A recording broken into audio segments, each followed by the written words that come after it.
Maybe you've heard it said that to know me is to love me.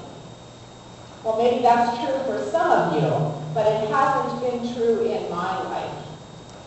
In my life, those who knew me didn't love me, and those who claimed to love me didn't really know me at all. Which didn't really matter in the long run because most of them didn't stay anyway. They either died or ran off or changed their mind. And so I learned not to bother letting anyone know me at all. It hurt too much to let others in. And so I kept inside the pain, the betrayal, the sense of abandonment. Because otherwise I was ridiculed or judged. Of course, it didn't keep people from judging me, not for who I was, but for who they thought I was. If God had ever loved me, I was convinced that he had long since also let me go. I'd grown used to being dismissed and avoided, as if somehow I am a contagious disease. I'd even grown to prefer my own company to the company of the crowds, taking solace in my solitude. Then I went to the well that day, like every day, waiting until the people had gone and the heat of the noonday sun had begun to burn away the cool of the morning. And it was a day like all the others except he was there. He was there sitting, actually more slumped from exhaustion and thirst by that well of our forefathers. And he was too tired to bother being polite. "Give me a drink," he said. Really? What kind of fool comes thirsty to a well with no bucket? And besides that, and this is the important thing, he was not only a stranger, he was Jewish. I could tell from his accent. And we may share a common ancestor in Jacob, but that is where the sharing ends. The Jews insisted after the exile on bringing back all these strange ideas they learned in Babylon to incorporate into their worship. It is we Samaritans who have kept God's word pure and practice our faith in Yahweh in the right way. Our name means the keepers. We believe that the proper center of worship is here at Mount Gerizim, while they, with their big grand temple, believe it's on Mount Zion.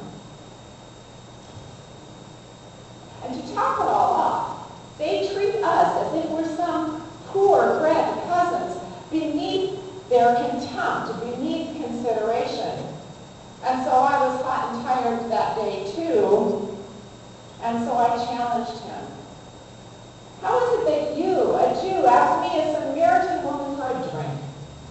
I wouldn't think a Jew would be caught dead talking to a Samaritan. And his response was so odd. He said, if you knew the generosity of God, if you knew who you were talking to, you would ask me for a drink, and I would give you gallons of overflowing living water. I answered him, "Mister, you don't even have a bucket. And this well is deep. So how are you going to give me water? Are you better than our ancestor Jacob, who dug this well, whose sons and livestock drank from this well, and who passed this well through the generations down to us?" And I emphasized us, because while they may have the big temple, we got the well. This conversation had taken a weird turn.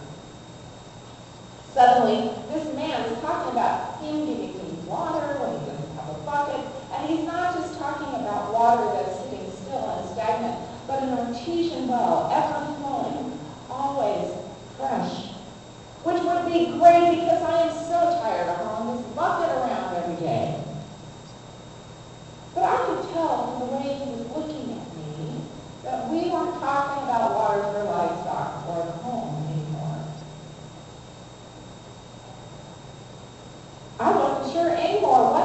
talking about, all of a sudden, I could only be aware that he was looking at me. That he was seeing me, all of me. And he wasn't looking away. His gaze was piercing my very soul to the depths of the corners of my heart, and he did not flinch. Even when he named my shame, the abandonment, the betrayal, the dependence on men who didn't love me well and didn't care to know me, even then he did not turn away. In fact, he seemed to offer the solution to the question I've always had. How can I, who've never been worthy of worshiping God, dare stand in his presence? His answer was something like this. The time is coming. In fact, the time is here now when neither our ethnicity nor the place we worship will matter. What matters before God is that our worship engages us. That we come to God with all of who we are, our dark and our light. And then we sit in God's presence that is not confined either to this mountain or that one. The Father is pleased by the worship of those who are fully themselves before him.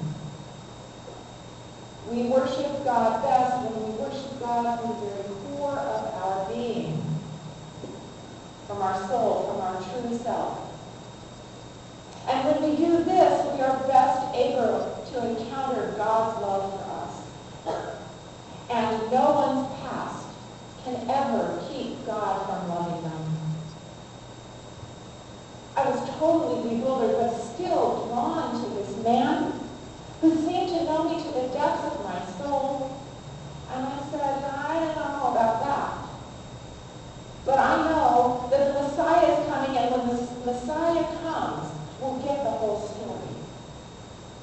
And he said, you don't have to look any farther. I am he.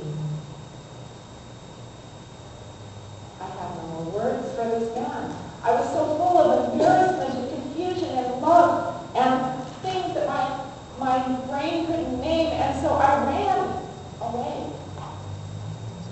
I dashed off, never giving him that drink. I left my bucket.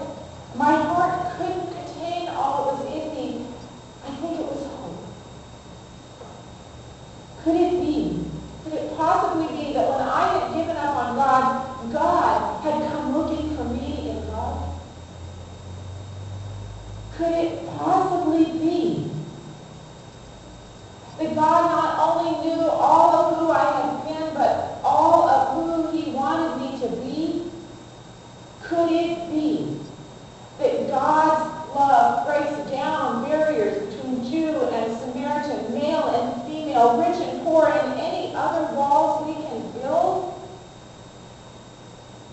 Could it be that God could even use me as a conduit to share that love with others? This Jesus person had seen me and loved me anyway. And somehow I was set free. Free from the often nameless guilt and shame that had consumed me. Free from caring how others judged me. Free to even have compassion for those whose brokenness had caused my own. I could contain myself. Joseph, come and see. Miriam, come meet this man. Esther, Joel, everyone, you've got to hear what he has to say. The one who has known me and not turned away. Those who judged me, those who hated me, those who tried to love me good and bad. You need to meet this man who has brought me love and peace and grace and hope, mercy and salvation from my parched throat. You need to hear what he's told me. You need to see what he has shown me. You need to feel as forgiven as I feel. To be known and to be loved anyway. There is no better news. Come. Come